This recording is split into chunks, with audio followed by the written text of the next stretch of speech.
Este es un mensaje del pastor John MacArthur, traducido y predicado en español para el mundo de habla hispana. Tome su Biblia y veamos 1 Corintios capítulo 15 de nuevo, este capítulo maravilloso de la resurrección. Será bueno que se ponga cómodo y determine en su mente que va a estar aquí un rato. Hay 58 versículos, apenas estamos en el versículo 20 hoy en adelante y vamos a disfrutar un gran tiempo al estudiar este tema de la resurrección. Esta es una sección en la que me siento muy frustrado porque no creo que mi mente insignificante puede entender la grandeza que hay aquí, y mucho menos puede mi vocabulario limitado expresar los conceptos grandiosos que hay en este pasaje. Me gustaría que hubiera una manera de visualizar, alguna manera de entender lo que dice esta sección, versículos 20 al 28, que vamos a estar viendo esta mañana. Ahora, esto es tan solo parte de nuestro estudio continuo de 1 Corintios. Pronto terminaremos.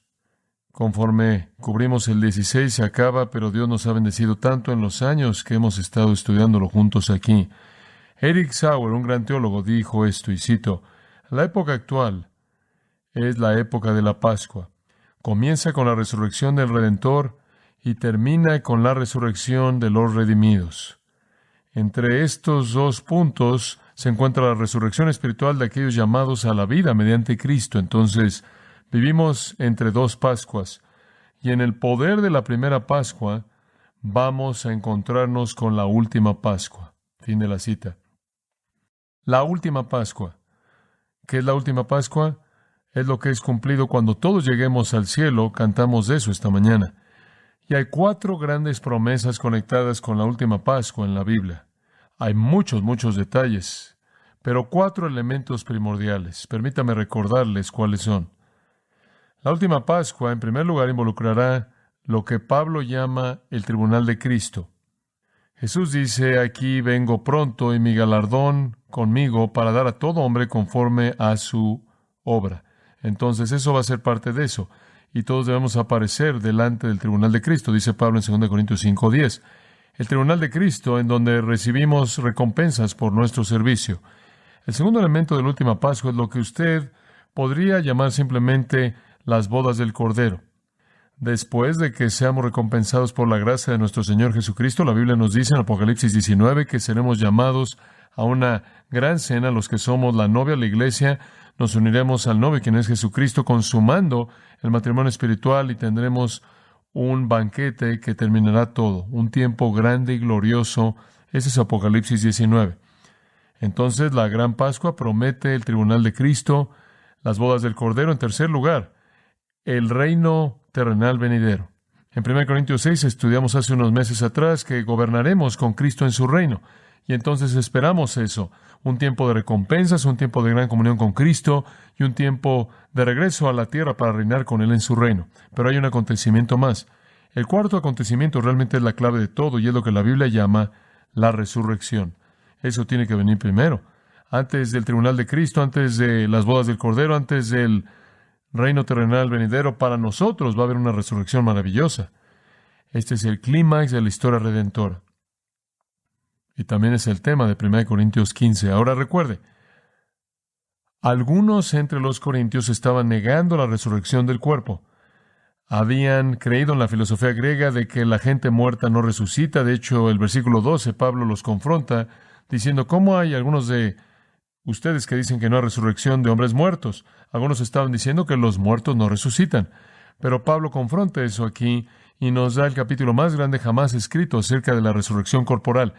Y él une de manera íntima ambos, la resurrección de Jesucristo y la resurrección del creyente. Ambos realmente son uno y el mismo. Ahora recordará que su argumento sigue un procedimiento muy lógico. Él comienza en los primeros 11 versículos sin siquiera anunciar el problema que él está explicando, sin siquiera explicar lo que han dicho acerca de que los hombres muertos no resucitan. Él simplemente comienza con los primeros 11 versículos al recordarles que ya han recibido, han creído, están firmes sobre y fueron salvos por la resurrección corporal de Jesucristo. Él simplemente les recuerda que ya son creyentes en la resurrección corporal, por lo menos la resurrección corporal de Jesucristo. Ya creen eso, dice él.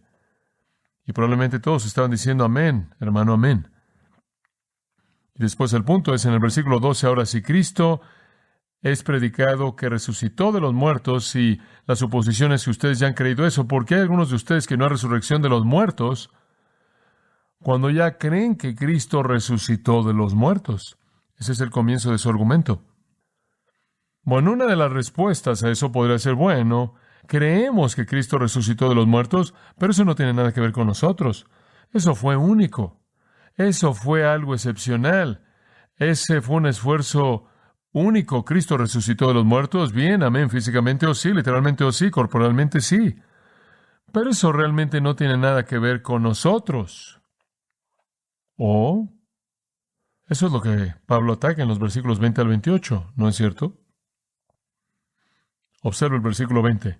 Ahora, Cristo es resucitado de los muertos. Esa es una afirmación de lo que dijo en los versículos 1 al 11. Y no se detiene ahí. Él es las primicias de los que durmieron. En otras palabras, Él está diciendo, usted no solo puede decir, oh sí, Cristo resucitó, creemos eso, pero no tiene impacto sobre nosotros. Su resurrección corporal, literal, física, fue creíble, pero eso no significa que resucitaremos. Pablo dice, escuchen, no solo Cristo ha resucitado de los muertos, sino que Él son las primicias de los que durmieron. En otras palabras, Él es las primicias de la resurrección. Ustedes serán la cosecha que sigue en la resurrección. Ahora, en eso entra en los versículos 20 al 28. Él dice, si niegan la resurrección del cuerpo, realmente están en problemas. Si niegan la resurrección del cuerpo, entonces Cristo no ha resucitado, el Evangelio es inútil, la fe es vacía, los apóstoles son mentirosos, todos estamos en nuestros pecados, los hombres muertos están condenados, y los cristianos son las personas más dignas de lástima en el mundo. Entonces no deben hacer eso. Entonces, sé que quieren creer que Cristo ha resucitado. Entonces, en el versículo 20 él dice, ahora que sabemos que Cristo ha resucitado, pero no se detengan ahí y digan que no hay impacto. Su resurrección solo son las primicias de la cosecha entera de resurrección que está por venir. Como pueden ver, tienen que tener eso, dice él. No solo pueden detenerse con Cristo. Él fue resucitado para ser esas primicias de todos nosotros en la vida de resurrección. Ahora, con eso en mente, veamos el texto. Aquí encontramos simplemente tres cosas, tres elementos primordiales del impacto de la resurrección. Primero, él trata con el Redentor. Segundo, trata con los redimidos. Y en tercer lugar, trata con la restauración. El Redentor, los redimidos y la restauración. Ahora, la resurrección de Jesucristo fue muy excepcional. Y ahí es en donde él comienza. Veamos el punto 1, el Redentor. Mas ahora Cristo ha resucitado de los muertos, primicias de los que durmieron es hecho. Ahora él afirma de nuevo que él ha resucitado. Ese es un hecho que ya creen. De los versículos 1 al 11 les recordó que lo creían. En los versículos 12 al 19 les mostró que más vale que lo crean, no han perdido todo. Ahora él está reafirmando, Cristo ha resucitado de los muertos. Ahora saque las palabras si se han vuelto, porque no aparecen en los mejores manuscritos. Ahora Cristo resucitado de los muertos, las primicias de los que durmieron. Ahora, ¿cuáles fueron las primicias?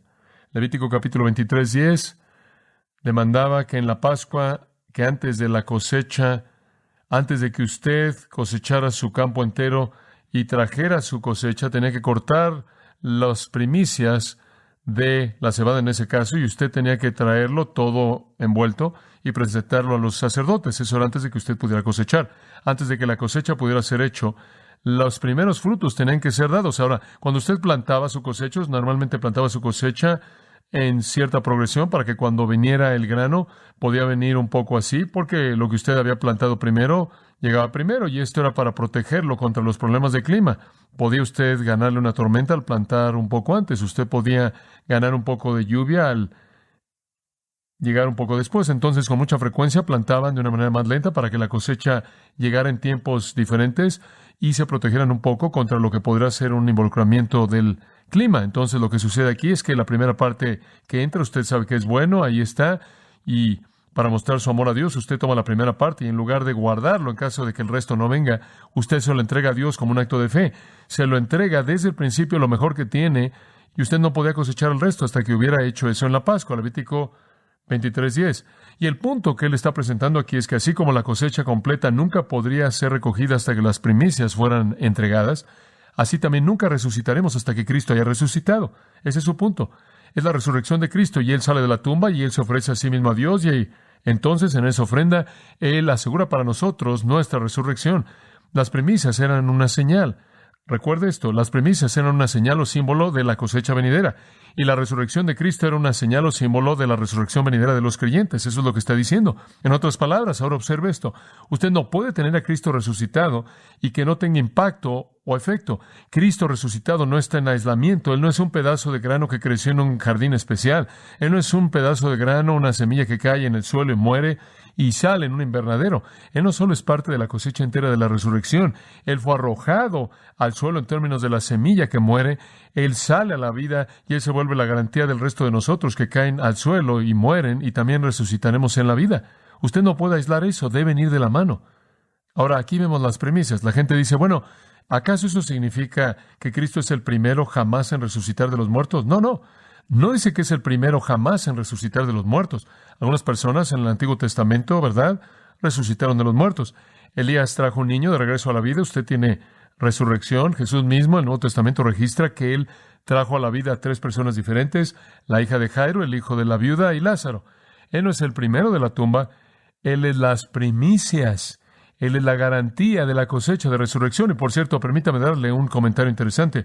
Cualquier otra persona en la Biblia que jamás resucitó de los muertos volvió a morir, excepto Jesús. Muy bien. Entonces su resurrección fue la única en la que Él fue resucitado para la gloria. Dice usted que hay acerca de Enoc y Elías. Bueno, nunca murieron en ningún momento. Simplemente se fueron un día. Salieron a caminar con Dios y terminaron en el cielo, pero nunca murieron. De aquellos que murieron, solo único ha resucitado para nunca volver a morir jamás, y ese es Cristo. Y eso es debido a que Él fue las primicias. Él fue el único cuya resurrección fue una resurrección de vida que nunca podía ser matada, que fue pasada al resto de el resto de nosotros que seremos resucitados en los días venideros. Entonces Cristo tuvo una resurrección única. Dice usted, bueno, John, ¿qué hay acerca de Colosenses 1:18, en donde dice que Él es el primogénito de los muertos? ¿Y qué hay acerca de Apocalipsis 1:5, en donde dice que Él es el primordial de los muertos? La palabra primogénito en el griego es protótokos, no significa primero en términos de 1, 2, 3, 4, 5, significa el primordial, significa el mejor, significa el más grande. Cristo no es la primera persona en resucitar de los muertos, Él es la persona más grande que jamás resucitó de los muertos. Eso es lo que Pablo está diciendo. Él es el protótokos de todos los que han resucitado, el más grande, el mejor, y Él es las primicias. Esto es, Él es la garantía de la cosecha de resurrección definitiva. Esas son cosas únicas. Ahora Él dice entonces, miren, Cristo resucitó, y Él es las primicias o la garantía de aquellos que durmieron. Ahora, ¿quiénes son los que están durmiendo? Ahora esto no está hablando de el sueño del alma, y esto no está hablando de personas que están tomando una siesta. Está hablando de la muerte, pero está hablando del cuerpo. Se referían a la muerte física como el dormir del cuerpo. El alma se iba con el Señor. Cuando un cristiano muere, ahora escuche esto, debido a que la muerte y resurrección de Cristo, y a lo largo de la historia, cuando un cristiano muere, el momento en el que muere, él está en la presencia de Jesucristo. ¿Ausente del cuerpo qué? Presente con el Señor. 2 Corintios 5:8. Pablo dice en Filipenses 1:23, él dice, me gustaría quedarme con ustedes, pero será mucho mejor partir y estar con Cristo. El creyente va inmediatamente para estar con Cristo en su espíritu, pero su cuerpo duerme en la tumba esperando la resurrección. Realmente es un término hermoso.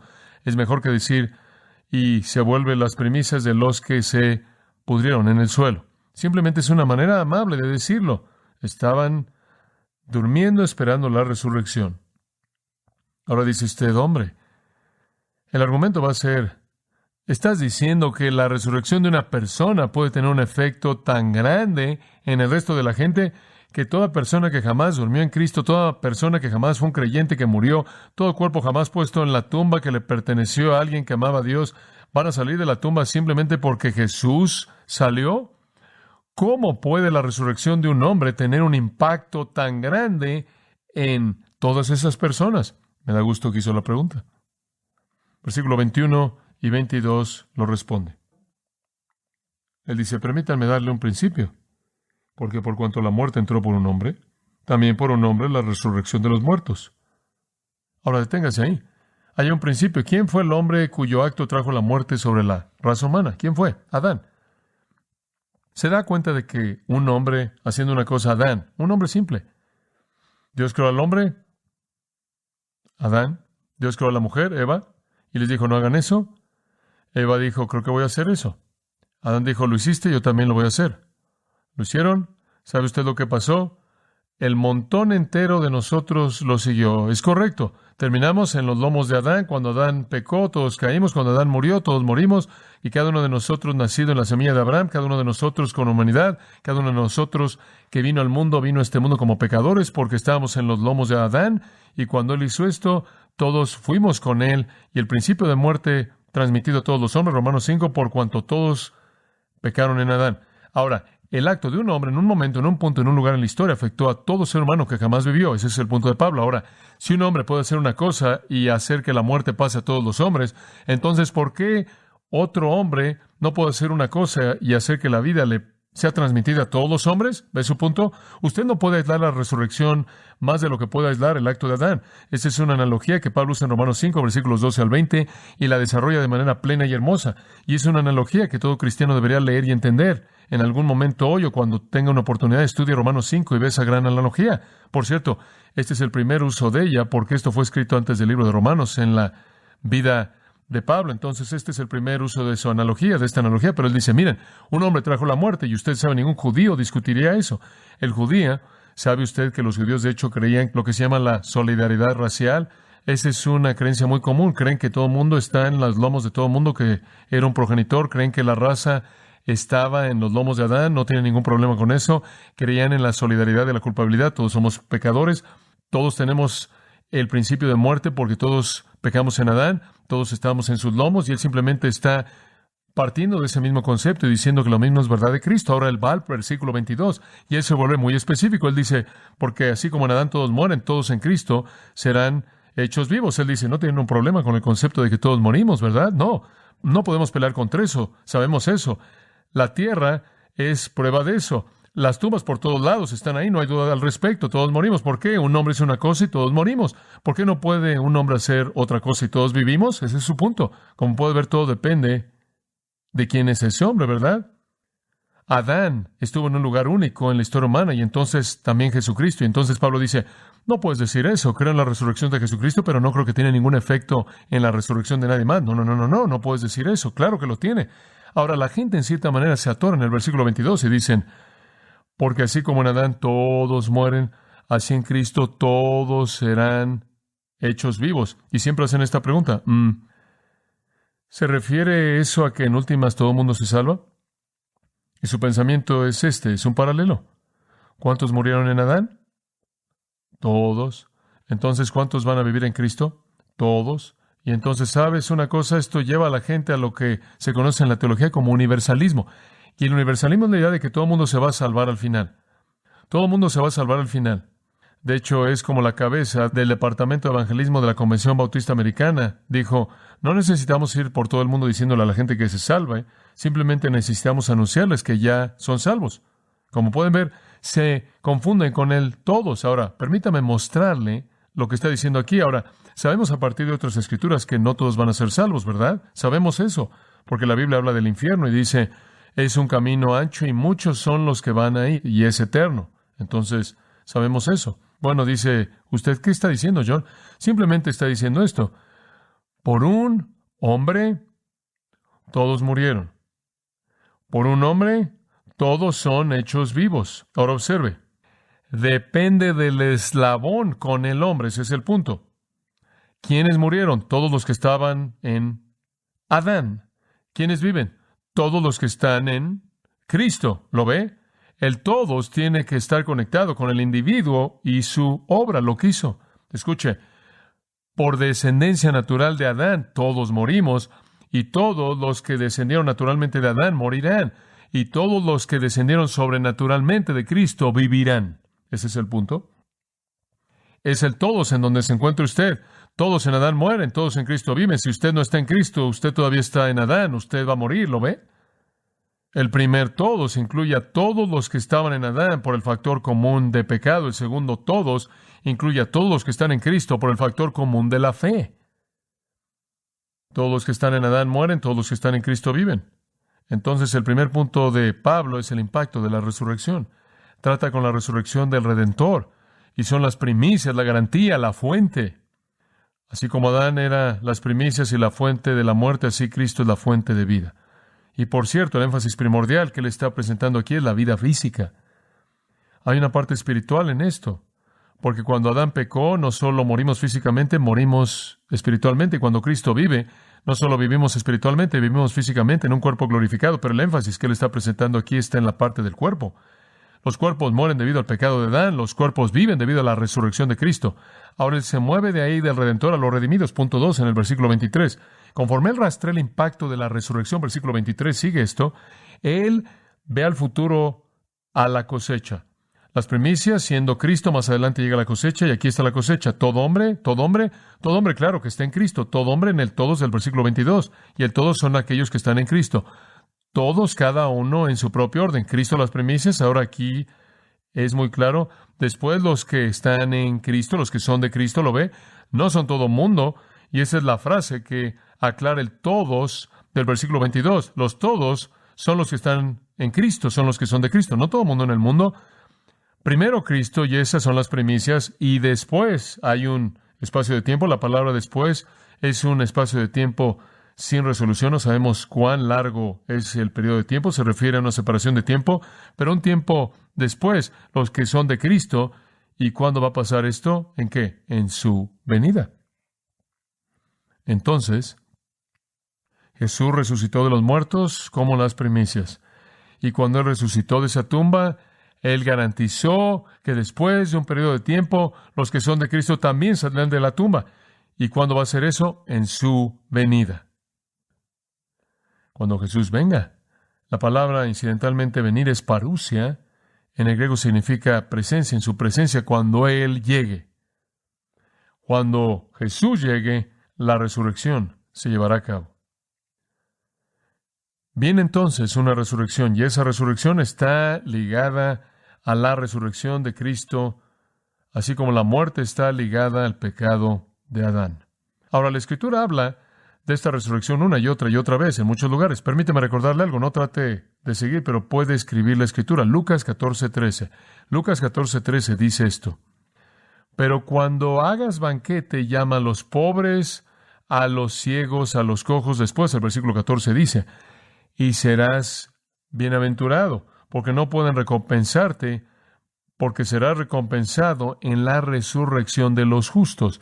Ahora, ahí hay una palabra interesante de nuestro Señor. Él dice, mira, cuando veas a alguien que es pobre y es cojo y ciego, y tú estás bendecido, usted sabe la implicación es, dale lo que necesitan, aunque no te lo pueden devolver. El Señor te lo va a devolver. ¿Cuándo? En la resurrección de los justos. Viene una resurrección especial, es el tiempo de la cosecha. Una resurrección especial de los justos, los rectos, los que son de Cristo. En otras escrituras, Juan capítulo 5, versículo 28, leemos estas palabras: no os maravilléis ante esto, porque la hora viene en la que todos los que están en las tumbas oirán su voz y saldrán, los que han hecho bien para resurrección de vida y los que han hecho mal para resurrección de condenación.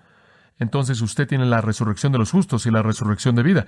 Este es el tiempo de la cosecha. En Filipenses capítulo 3, versículo 10, una escritura muy interesante, Pablo habla del poder de la resurrección, la participación de sus padecimientos, y después dice, si de alguna manera pudiera alcanzar, el griego dice, a la resurrección de los muertos. Los muertos están saliendo, una especie de salida, las tumbas van a descargarse, los justos muertos. Entonces es la resurrección de los justos, es la resurrección hacia afuera de los muertos, es la resurrección de vida en Juan 5. En Hebreos 11:35 añade, para que puedan obtener una mejor resurrección, es llamada una mejor resurrección.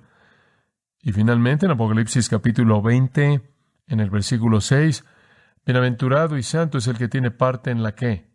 En la primera resurrección. Entonces la Escritura de manera muy general habla de la resurrección de los justos, la resurrección de vida, una mejor resurrección, la resurrección de afuera de los muertos, y la llama la primera resurrección. Ahora observe esto, la primera resurrección, solo hay dos resurrecciones, la primera y la segunda. La primera resurrección es la resurrección de los justos, los redimidos. La segunda es la resurrección de los injustos, los condenados. La primera resurrección, los justos. La segunda resurrección, los condenados. La primera resurrección, ahora, sigue esto de cerca, tiene 4 partes. Muy bien. La primera resurrección, la cual es la resurrección de los justos, tiene 4 partes. Parte 1 es la resurrección ¿de quién? De Cristo. Parte 2 es la iglesia, resucitada en el rapto. Primera de Tesalonicenses, capítulo 4, versículo 16. El Señor descenderá del cielo con la voz de arcángel, la trompeta de Dios. Los muertos en Cristo resucitarán primero. Es una resurrección. Entonces tiene la resurrección de Cristo, la resurrección de la iglesia. Más adelante tiene el tiempo de la tribulación, y durante el tiempo de la tribulación hay juicio y matanza y todo tipo de cosas terribles llevándose a cabo. Y muchas personas mueren en la tribulación, ¿no es cierto? Muchas personas piadosas mueren. Al final de la tribulación van a ser resucitadas, y esa es la parte 3. Si usted quiere leer de eso, lee el capítulo 20 de Apocalipsis, versículos 3 al 5. Dice que una resurrección de las almas de los decapitados por el testimonio de Jesús y fueron resucitados para vivir y reinar con Cristo. Entonces tiene usted la resurrección de Cristo, parte 1 de la primera resurrección, la resurrección de la iglesia, la cual ocurre en el rapto al principio de la tribulación de 7 años, la resurrección de los santos de la tribulación al final de los 7 años, y la cuarta parte es la resurrección de los cuerpos de los santos del Antiguo Testamento. Y eso ocurre al final de la tribulación simultánea con la resurrección de los santos de la tribulación. ¿Entendemos eso? Dice usted, ¿por qué estás cubriendo todo eso? Bueno, porque dice en el versículo 23, tengo que ser fiel al texto, cada uno en su propio orden. En otras palabras, hay una secuencia. Tagma en el griego es la palabra orden, significa secuencia. Originalmente tenía que ver con líneas militares. Y hay una secuencia de la resurrección. Cristo, la iglesia, los santos de la tribulación y los santos del Antiguo Testamento. Eso constituye la primera resurrección. La segunda resurrección, la resurrección de los impíos y los condenados, ocurre 1000 años más tarde, al final del reino, cuando Dios congrega a todos los rebeldes de todos lados y los congrega y los arroja al infierno. Y por cierto, la resurrección de los santos del Antiguo Testamento es prometida en Daniel 12, 1 y 2 de una manera muy hermosa. Y más vale que tome tan solo un momento para compartir eso con usted rápidamente. Daniel 12:1, en aquel tiempo, y está hablando de la tribulación, en aquel tiempo Miguel se pondrá de pie, el gran príncipe que está a favor de los hijos del pueblo, y habrá un tiempo de tribulación, de aflicción, como nunca lo hubo desde que hubo nación hasta ese momento. En ese momento, tu pueblo será liberado, cada uno de los que esté escrito en el libro. Israel será liberada. Ahora observe. Y muchos de los que durmieron en el polvo de la tierra despertarán, algunos para vida eterna y algunos para vergüenza y menosprecio eterno. Entonces, Cristo ya resucitó de los muertos. Esa es la fase 1, ¿verdad? Fase 2 es el rapto. Estamos esperando eso, ¿verdad? Después, al final de la tribulación, vienen los santos de la tribulación y los santos del Antiguo Testamento de la tumba. ¿Y sabe qué? Esa es la primera resurrección. Eso lo culmina. La resurrección ha sucedido. Santos de la tribulación, santos del Antiguo Testamento, santos de la iglesia, todos estamos vivos y ya no necesita haber ninguna resurrección. Se acabó. Pero hay una más, claro. La segunda resurrección al final del reino, Juan 5:29, la resurrección de condenación, presentada en Apocalipsis 20, en donde habla del gran trono blanco. Entonces Pablo dice, miren, el Redentor, Él no salió de la tumba en aislamiento, Él simplemente es la probada, el símbolo, la garantía de la cosecha plena que va a venir más tarde cuando la iglesia sea resucitada, cuando los santos de la tribulación sean resucitados y cuando los santos del Antiguo Testamento sean resucitados. Y eso lleva a la tercera y última etapa, el impacto final de la resurrección. Esto es maravilloso y lo llamo la restauración, porque lleva todo de regreso a donde estaba, restaura todo, el paraíso restaurado. Versículo 24. Entonces el fin. Luego el fin. Ahora, para la mayoría de nosotros vemos el fin, vemos, se acabó. Váyanse a casa, el fin de la película, se encienden las luces, se acabó el fin. Eso no es lo que significa. Telos en el griego significa cuando el cumplimiento, entonces el cumplimiento, la culminación, o el propósito, la meta. Entonces, aquello a donde Dios ha estado apuntando todo el tiempo, el fin. ¿Y qué es el fin? Bueno, descubrámoslo. Cuando Él habrá entregado el reino a Dios. El fin es cuando regresamos a Dios, allá donde comenzamos, en el principio Dios, entonces el fin Dios, y todo regresa al lugar de restauración ya restaurado a Dios. El reino es entregado a Dios. Esa es la meta de todo. Dios creó un paraíso. El paraíso fue perdido. Dios llama al paraíso de regreso, el paraíso restaurado. Al final será como fue en el principio, sin pecado. Dios reinando. Sigamos y veamos lo que dicen los versículos. Entonces viene, o después literalmente, la meta o el propósito cuando Él habrá entregado, y Él es Cristo aquí, cuando Cristo habrá entregado el reino a Dios, al Padre, cuando Cristo habrá sujetado todo gobierno y toda autoridad y poder, porque Cristo debe reinar hasta que Cristo haya colocado a todos los enemigos bajo sus pies, y el último enemigo que será destruido es la muerte, porque Dios Padre, ese es Él aquí. Le voy a ayudar a entender esto, porque Dios Padre ha colocado todas las cosas bajo los pies de Cristo. Deténgase ahí. Ahora, ¿ve usted lo que va a pasar aquí? Observe esto. Se lo voy a dar resumido rápidamente. Cristo toma el reino. Cristo sujeta a todos los otros reinos, cualquier otra autoridad, cualquier otro poder, establece el reino, Él edifica el reino, aplasta toda rebelión, y después al final Él toma el reino y hace ¿qué con Él? Se lo presenta al Padre. Eso es lo que estos versículos están diciendo. Ahora, sigue esta gran verdad aquí. Esta es la consumación de todo. Todo. Y usted tiene a Cristo reinando aquí. Primero Cristo tiene que venir. Después hay resurrección. Y cuando la resurrección sucede, entonces Cristo comienza al final del versículo 24 a gobernar en la tierra. Y Él somete todo gobierno, autoridad y poder. Ahora le toma un tiempo hacer esto. La primera fase de la resurrección en el futuro es ¿qué? La iglesia, ¿verdad? Y después de que la iglesia es arrebatada, entonces Cristo comienza a llevar a cabo su obra en este mundo. Lea lo que sucede en Apocalipsis capítulo 5. Cristo toma el título de la propiedad, el rollo. Usted se acuerda del rollo con los 7 sellos. Toma el título de propiedad de la tierra en su mano y comienza a desenrollar el rollo. Y lo que es el título de propiedad de la tierra, y Él lo desenrolla, rompe los sellos y lo presenta retomando la tierra de regreso para Dios, quitándosela al usurpador. Y lea Apocalipsis 5 al 19 hasta el capítulo 20, y todo eso explica cómo Cristo retoma la tierra de regreso y comienza a establecer su gobierno, y cómo Él somete toda autoridad y poder y dominio, y Él aplasta a todos los rebeldes, y Él aplasta toda rebelión. E incluso al final del reino, Satanás es liberado por un poco de tiempo. Él trae una rebelión a nivel mundial. Cristo aplasta esa rebelión y todos los rebeldes son acabados y todo dominio es quebrantado y Él reina de manera suprema. Y eso es lo que el versículo 25 dice. Él va a reinar continuamente a lo largo de esos 1000 años hasta que todos sus enemigos sean colocados bajo sus pies.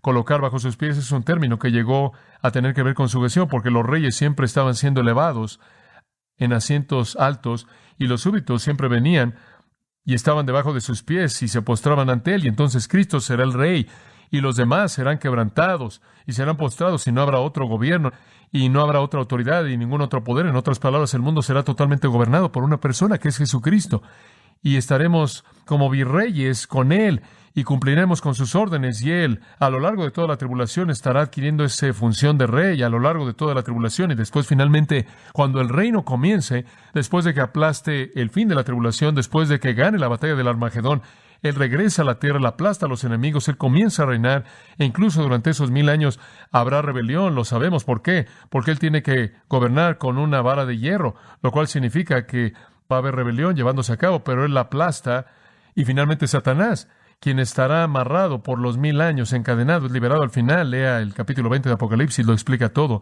Y Él entonces aplasta esa rebelión y todos los enemigos son sujetos a Él, no hay más enemigos. Y el postrer enemigo, versículo 26, que será destruido, es la muerte misma. Él destruye la muerte. ¡Qué cosa tan grande! Él aplasta a todo enemigo. Él ya ganó la victoria sobre la tierra y la tumba, ¿no es cierto? Hebreos 2, 14 y 15 dice que Él ya destruyó a aquel que tenía el poder de la muerte, Satanás, en la cruz. Y cuando Él salió de la tumba, Él destruyó las cadenas de la muerte. Entonces Él ya ha ganado la victoria sobre la muerte, pero en últimas Él va a destruir la muerte. No habrá más muerte, y en Apocalipsis 21 dice que no habrá más lágrimas, ni dolor, ni tristeza, no habrá más muerte, el último enemigo. Cristo gobernará. Esto está hablando del reino milenial maravilloso de 1000 años, maravilloso sobre la tierra. Ahora observe, dice usted, pero después de que Él gobierne, ¿qué hace? Versículo 24, y luego el fin, Él entregará ese reino a Dios Padre. Ahora observe, ese es el reino milenial, entrando al estado eterno. El reino milenial de 1000 años, entonces entra al estado eterno, los cielos nuevos y la tierra nueva. En el capítulo 5 de Apocalipsis, Juan está viendo la visión en el cielo y él está viendo a todos lados, y alguien dice, ¿quién es digno de retomar la tierra? Y ven a todos lados y no pueden encontrar a nadie. De pronto el Cordero entra y comienzan a clamar, Él es digno, Él es digno. Y Jesucristo toma la tarea del Padre de redimir la tierra, y Él lo hace. Y cuando ya acabó, cuando ha terminado, Él terminó viniendo como un bebé, Él terminó viviendo como un hombre, Él terminó muriendo, resucitando, regresando, Él terminó peleando contra los enemigos de Satanás y el resto de los enemigos del mundo. Él ha terminado con todas las rebeliones, Él ha aplastado a todos los enemigos, Él ha aplastado a todos, Él acabó y Él reina como Rey de Reyes y Señor de Señores. Él tiene a todos los redimidos y están todos congregados y los incrédulos ya no están, han sido juzgados y lo único que queda son los redimidos. Entonces Él se lo devuelve a Dios y dice, aquí estoy. Cumplí con mi tarea. Se lo entrega al Padre. Y eso es lo que la Biblia llama el estado eterno. Los nuevos cielos y la nueva tierra, no más rebeldes. Él se lo entrega todo a Dios. Todas las cosas en el reino están bajo sus pies. Hay un comentario interesante en el versículo 27 y quiero que lo vea. Él dice, Dios Padre va a colocar todas las cosas bajo sus pies en ese reino, pero Él añade una cosa más. Pero cuando Dios Padre dice todas las cosas son colocadas bajo Cristo, es obvio, manifiesto significa obvio, es obvio que Él, esto es Dios Padre, es una excepción. En otras palabras, alguien podría decir, bueno, cuando Él coloca todas las cosas bajo Cristo, ¿eso significa que Dios Padre se coloca bajo Cristo? No, esa es una excepción. Ese tan solo es un comentario para que quede claro. Dios no se sujeta, sino al resto de las cosas. Entonces, en el reino, Cristo gobierna. Mateo 28:18, Jesús dijo, toda potestad me ha sido dada en el cielo y en la tierra, y eso es correcto. En Juan 5 él habló del hecho de que Dios Padre le dio la autoridad y el derecho de reinar y de juzgar. Y Él va a reinar. El Salmo 2:6 lo dijo. Salmo 8:6 lo dijo. Salmo 110:1 dijo que Él reinará hasta que Él coloque todos los enemigos debajo de sus pies. Todas esas son citas mesiánicas ahí en el versículo 27 y 25. Entonces Él aplasta a todo enemigo. Y todo es sujeto a Él, excepto Dios mismo. Versículo 27, y después se lo entrega todo al Padre. Versículo 24. Y al final de todo, Él entrega todo al Padre. ¿Y cuál es el reino que Él le da al Padre? Escuchen, amados, ¿cuál es el reino que Él le da al Padre? Le voy a decir lo que es. Son personas, eso es todo. Personas redimidas. Ahora escúchame. Si no hay resurrección, entonces Cristo no resucitó. Si Cristo no resucitó, entonces no puede tomar la tierra y entregársela al Padre, ¿verdad? Dice usted entonces, pero Él resucitó. Es el resto de nosotros los que no resucitamos. Si no resucitamos, no hay súbditos para el reino. Ese es su punto. Como puede ver, la resurrección es aquello que hace que el final entero sea una realidad. Así como todos murieron espiritual y físicamente en Adán, así también todos viven espiritual y físicamente en Cristo. Y si no hay vida física, entonces no hay reino milenial. Y si no hay reino milenial, no hay tierra restaurada. Y si no hay tierra restaurada, entonces Dios lo perdió en el huerto y nunca lo retomó. No puede ser, no puede ser. Nunca lo volvió a ganar. Otra vez, no puede ser. Y entonces, como puede ver, la resurrección de Cristo tiene ramificaciones. Resucitamos y eso significa que Él puede reinar y podemos reinar con Él en el reino terrenal. Y después, cuando todo se acabe y todos los enemigos sean destruidos, Él puede entregarnos a todos al Padre como una humanidad glorificada en forma de resurrección. Y cuando Él hace eso, el versículo 28 lo describe. Y cuando todas las cosas serán sujetas a Él, entonces también el Hijo mismo se sujetará a Él, esto es al Padre, que colocó todas las cosas debajo de Él para que Dios sea todo en todo. ¿Sabe usted lo que es tan hermoso acerca de eso? Cristo en su forma de encarnación, incluso en ese día, actúa la función de humildad al someterse a sí mismo al Padre. Siempre el siervo, desde que Él recibió un cuerpo y vino al mundo, hasta el momento en el que Él lo presenta de regreso a Dios, Él es el siervo cumpliendo su tarea. Y después Él se lo entrega de regreso a Dios y dice usted, y entonces Dios es todo en todos. ¿Acaso Cristo ya no reina más? Oh, sí. ¿Dice usted, Cristo va a seguir reinando? Sí, porque cuando Él nació en Lucas capítulo 1 dijo, no temas, María, porque tú has hallado gracia con Dios y aquí concebirás en tu vientre y darás a luz un hijo y llamarás su nombre Jesús. Él será grande y será llamado el Hijo del Altísimo y el Señor Dios le dará el trono de David, su padre. Ahora escuche esto. Y Él reinará sobre la casa de Jacob para siempre y para su reino no habrá ¿qué? Fin. Él reinará para siempre, para siempre. En Apocalipsis capítulo 11, versículo 15 dice, Él reinará por los siglos de los siglos. ¿Sabe usted lo que me encanta? Lo voy a ilustrar. Apocalipsis 3, Él dice, al que venciere, le daré que se siente conmigo en mi trono. ¿Y dónde está mi trono? Mi trono está en el trono del Padre. ¿Ve usted lo que Jesús está diciendo? En últimas, mi trono y el trono del Padre es el trono de ustedes. En otras palabras, todas las cosas regresan a Dios. Como en el comienzo todos estábamos saliendo de Dios, al final todos regresamos a Dios y reinaremos con Él en vida en común. No es sorprendente que Jesús dijo, yo soy el alfa, el omega, el principio y el fin. Yo hice todo y todas las cosas se resuelven en mí. Ahí va la historia. Vino de Dios, regresa a Dios y la resurrección hace que eso suceda. Cuando Dios hizo una humanidad, Él hizo una humanidad de justicia con un plan para que vivieran con Él para siempre. Cuando perdieron esa justicia, Él no se rindió en el plan. Él los va a resucitar a una nueva humanidad de justicia y los va a recuperar en su presencia. Esa es la historia. Esa es la historia. Para que Dios sea todo en todos. Todo regresa a Él. Y no de una manera filosófica, griega, mística, flotamos de regreso a alguna deidad, sino que somos unidos a Dios mediante una vida en común que fluye a través de nosotros. Y nos sentamos con Él en su trono y con Cristo quien está en el mismo trono y el Espíritu Santo quien sin duda también está ahí. Una gran, gran realidad. Bueno, oremos. Gracias, Padre, por mostrarnos hoy que la historia va a donde va y que todas esas cosas que fueron una vez prometidas, conforme el hombre salió de tu esencia misma y después perdió en el pecado, será recuperada en la restauración cuando todas las cosas sean devueltas a ti.